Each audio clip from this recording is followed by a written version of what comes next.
Display पर आप जिस महिला का फ़ोटो देख रहे हो वह एक ईरानी महिला है। इस महिला के घर पे 29 मार्च को एक इजरायली फाइटर जेट से हमला किया गया।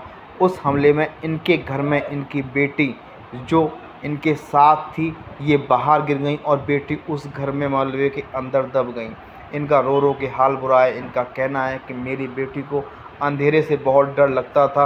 अब वहाँ रेस्क्यू टीम मलबे को हटा रही है और देख रही है कि शायद बच्ची का शव मिल जाए या बच्ची शायद कहीं उम्मीद की एक कण शायद बच्ची कहीं ज़िंदा मिल जाए। जेसीबियाँ लगी हैं। इजराइल के फाइटर जेट्स ईरान के रिहायशी इलाकों में या उनका लगता है कि उन्हें जहां IRGC की ऑफिस है या फिर कोई सरकारी दफ्तर है उसमें जाके हमला करती हैं, लेकिन कभी कभी रिहायशी इलाके भी जो है बिल्डिंग्स हैं वो भी उनकी चपेट में आ जाते हैं। ऐसा ही वहाँ हो रहा है।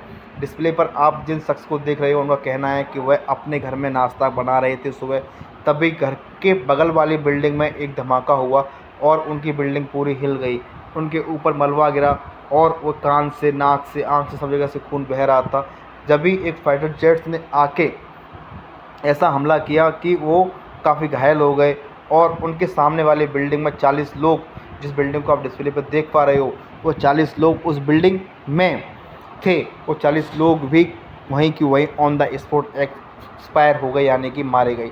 इजरायली फाइटर जेट्स 1000 किलोग्राम के एक बॉम्ब से हमला करते हैं। वो बॉम्ब इतना ख़तरनाक होता है कि उसकी दमक कई किलोमीटर दूर तक मालूम पड़ती है, यानी कि ज़मीन हिलती हुई मालूम पड़ती है।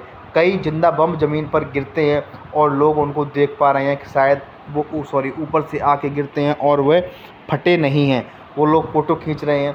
यानी कि एक पुलिस स्टेशन पर हमला हुआ जिसमें कि 20 पुलिसकर्मी थे, वो सब के सब उसी वक्त मारे गए, जैसा आप फ़ोटो पर देख पा रहे हो।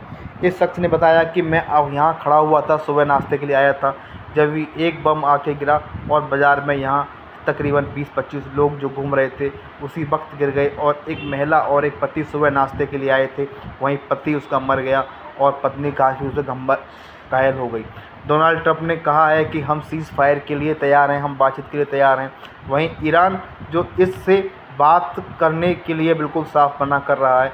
ईरान में काफ़ी नुकसान हो रहा है, आम जनता का नुकसान इस कदर हो रहा है कि जैसे कि आप फ़ोटो देख पा रहे हो।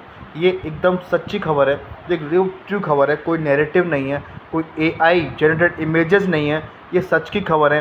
ये सैटेलाइट से लिए गए व्यूज़ हैं कि मकान कितना ढह रहे हैं, आम जनता कितनी गंभीर रूप से नुकसान में जा रही है।